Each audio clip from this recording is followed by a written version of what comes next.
Daniel Ek grew up in the working-class suburb of Rågsved, south of Stockholm, far from the glittering lights of Silicon Valley.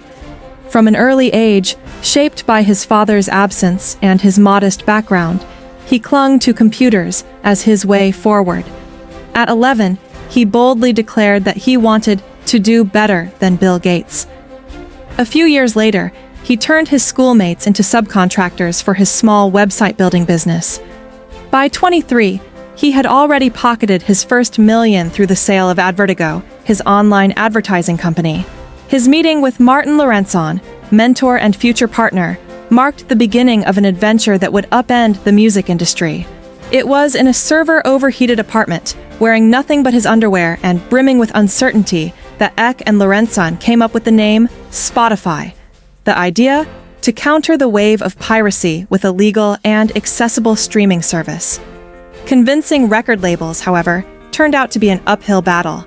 2 years of negotiations and countless transatlantic flights later, Spotify was born in 2008. The company quickly expanded, crossing European borders and then entering the US market in 2011, despite fierce resistance from Apple and Steve Jobs.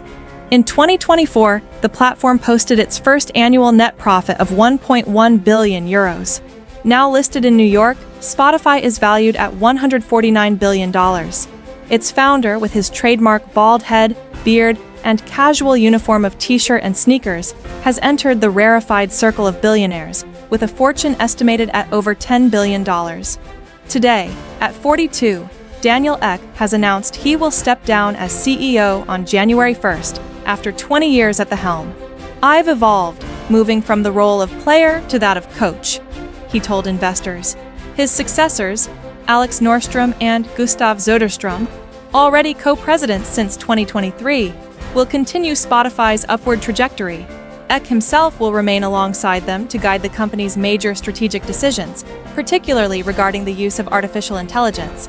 The platform is determined to demonstrate its transparency and ethics in this field, assuring artists of an authentic and responsible use of technology. What began as a Swedish startup has become a global audio platform. Music, podcasts, news, audiobooks, and soon education. Spotify has established itself as a cultural powerhouse worldwide. But for Daniel Ek, the story does not end there. The entrepreneur is now exploring new frontiers at the crossroads of technology, health, and defense. His appetite extends far beyond playlists. Together with Shakil Khan, one of Spotify's early investors, Ek is backing Helsing, a European startup specializing in military artificial intelligence. In June, they successfully tested an autonomous flight program for a Swedish Gripen fighter jet. At the same time, he is investing in Neko Health, which offers preventive health checkups through full-body scans. The goal? To build a predictive and universal healthcare system. These bold bets reveal a new Ek, a strategist who, after freeing music from the chains of piracy, now aims to revolutionize two sectors as sensitive as they are vital. I talk about entrepreneurship.